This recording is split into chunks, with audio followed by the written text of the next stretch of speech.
Fruits అనేది ఒక controversial topic కింద మారింది.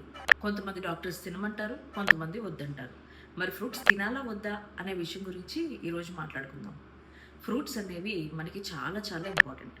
అందులో మనకి essential vitamins, minerals, antioxidants, fibre ఇలా ఎంతో విలువైనవన్నీ కూడా మనకి ఏ టాబ్లెట్స్లో దొరకనివన్నీ కూడా మనకి ఫ్రూట్స్లో ఉంటాయి. సో ఫ్రూట్స్ అనేవి మన బాడీకి చాలా చాలా అవసరం. దాన్ని మనం చాలా జాగ్రత్తగా వాష్ చేసుకోవాలి. ఎందుకంటే ఫ్రూట్స్ తినాలంటే చాలామంది భయపడతారు. దాని మీద కొట్టే పెస్టిసైడ్స్, దానికి ఏమేమి రసాయనాలు వేసి పండించారో అనే ఒక భయం ఉంటుంది.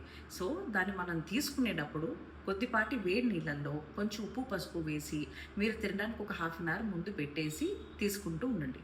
మరీ పండిపోయితే కనుక కాసేపు ఉంచి ఇమీడియట్గా ఆ నీళ్ళల్లో వాష్ చేసి తీసేసుకుంటూ ఉండండి, సరిపోతుంది. అలానే ఫ్రూట్స్ని ఎప్పుడు కూడా హోల్ ఫ్రూట్ కిందే తీసుకోవాలి. చాలామంది ఏం చేస్తారంటే జ్యూసెస్ రూపంలో తీసుకుంటూ ఉంటారు. అలా తీసుకోవడం వల్ల అందులో ఉండే ఫైబర్ కంటెంట్ మొత్తం పోతుంది. ఇంకా యాడెడ్ షుగర్స్ వేయడం వల్ల క్యాలరీస్ అనేవి పెరుగుతూ ఉంటాయి.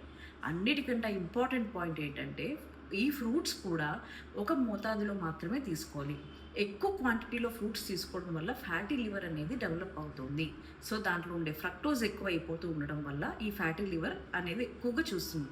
అందుకని తగిన క్వాంటిటీలో తీసుకోండి, హోల్ ఫ్రూట్ తీసుకోండి, అలానే బాగా వాష్ చేసి తీసుకోండి, తప్పకుండా మంచి జరుగుతుంది.